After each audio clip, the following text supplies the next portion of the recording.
Засгийн газраас аялал жуулчлалын салбарынд 6% хүүтэй 6 жилийн хугацаатай зээлийг олгохоор болсон мэдгдсэн.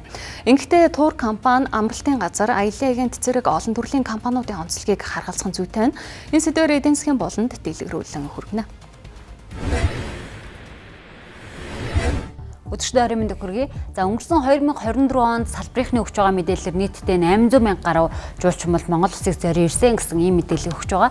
За харин онгорсноос хойш 5 сарын байдлаар нийтдээ 158,692 жуулчмал Монголд ирсэн байна. За тэдний дийлэнх нь бол урдын адил, бүгд найрамдах Солонгос улс, Орос, Албаны улс, бүгд найрамдах Хятад улс болоод за мөн Америкийн иргэд бол одоо жуулчилж ирсэн байна гэдэг ийм статистик мэдээллийг бол албаныхан өгч байна.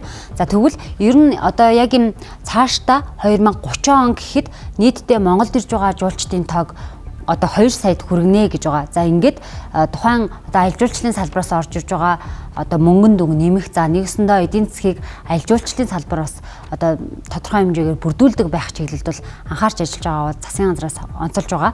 За ингээд засгийн газраас бол аялал жуулчлалын одоо компаниудыг хөгжүүлэх хүрээнд тухайн компаниудад хөнгөлөлтөө зээл олгохоор басна мэдэгдсэн. Нийтдээ 6% хүүтэй 6 хүртэлх жилийн хугацаатайгаар за хөнгөлөлтөө зээлийг олгоно гэж байгаа. За ингэснээрээ бол жуулчдын тоо 623 мянгаар нэмэгдэн, за 8 мянга гаруй шинээр ажлын байр бий болгох хэмжлэн олон иргэд дүн гарч ирнэ гэж салбарын сайд онцоллоо.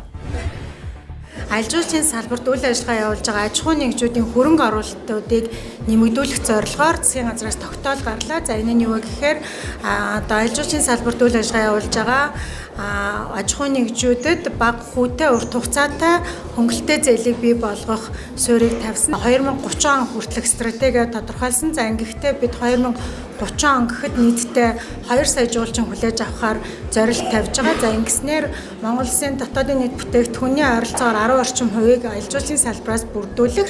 За цаашлаад одоо эрчимтэй хөгжиж байгаа олон улсын энэ зах зээлийг Монголд илүү төвлөрүүлэх боломжийг бий болгоно гэж харсан.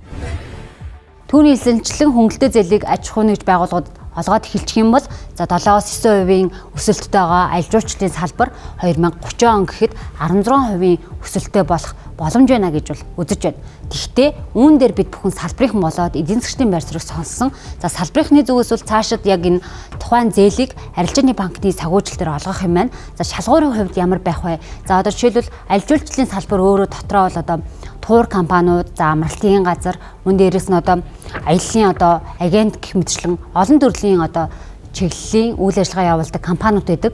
За тэдгээрийг бүгдийг нь аялал жуулчлалын компани гэж үзээд энэ бага хүүтэй урт хугацаатай зээлийг олгох юм уу? За эсвэл яг тодорхойлт гаргаад ийм чиглэлийн үйл ажиллагаа явуулдаг бол тухайн одоо аж ахуйн нэгж байгууллагууд бол зээл олгоно гэж томьёолж өгөх юм уу гэдгээ илүү тодорхой нарийн болгох шаардлагатай гэдгийг хэлж байна.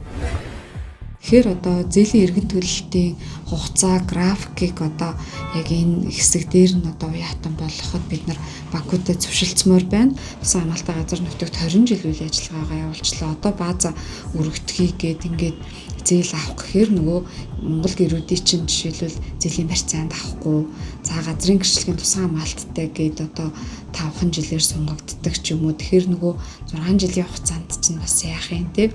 Тэгэхээр энэ дээр жишээлбэл зээл өгөх юм уу, өгөхгүй юм уу гэдгээ одоо анхнаасаа бизнес эрхлэгч нартай тодорхой болгох шаардлага бол Арилжааны банк, Монгол банк, соёл спорт аялал жуулчлалын яам, аялал жуулчлалын мэргэжлийн албаны зүгээс бол яаралтай энэ асуудлыг нийлж суугаад шийдэх ёстой хаа гэж бодож байна. Аялал жуулчлалын гол бүсүүд болох Өмнө Говь, Ховд, Хөвсгөл, Дорнод гэдэг одоо аймагуудын нисэх худалдаар яаж одоо олон улсын нислэг авах вэ? За одоо бүрх олноо бай гэд ядахтаа энэ хятад Орос, Солонгосоос тийм ээ нислэг авдаг хэмжээнд одоо нисэх бодлуудаа өргөдөх шаардлага явж байгаа. Давчхандаа хэлгээд тухайн зээлийг за бүтээгдэхүүн үйлчлэгээний хөрөнгө оруулалтуу эсвэл дэд бүтцийн хөрөнгө оруулалт чиглэлээр олох гэж байгаа юу гэдгээ илүү тодорхой нарийн болох нь зүйтэй байна гэсэн үг. За мөн нөгөө талдаа аялал жуулчлалын салбарт бол ажиллаж байгаа боловсон хүчин маш хомсдолтой байгаа гэдэг салбарынхан онцолдог. Тухайн одоо аялал жуулчлалын компаниудын хувьд ихэвчлэн жилийн 4 улиралд бол үйл ажиллагаа татмал явуулах нь ховор байдаг учраас за нийгэм даатгалын шимтгэллийн тодорхойлолтоос эхлээд тухайн одоо ажиллаж байгаа боловсон хүчиндээ бас одоо төдийлөн ээлтэй байж чадахгүй байгаа. За үүнийг бас хуулиар зохицуулж өгөх нь зүйтэй гэдэг дээр саналаа хэлж байсан. Цаашид аялал жуулчлалын салбарыг хөгжүүлэх хүрээнд бас хил орчмын аялал жуулчлалыг хөгжүүлэхэд ч гэсэн онцгой анхаарах нь зүйтэй. Мөн дээрээс нь хил орчмын аялал жуулчлалын үр дүн нөлөө өргөөж нь бас бас иргэдэд одоо бас хэрхэн одоо эргээр тусдимэ гэдгийг бас нийт иргэдэд бас ойлгуулсан чухлаа гэдгийг тэд онцолж байсан юм аа. Мэдээлэл хүргэлээ.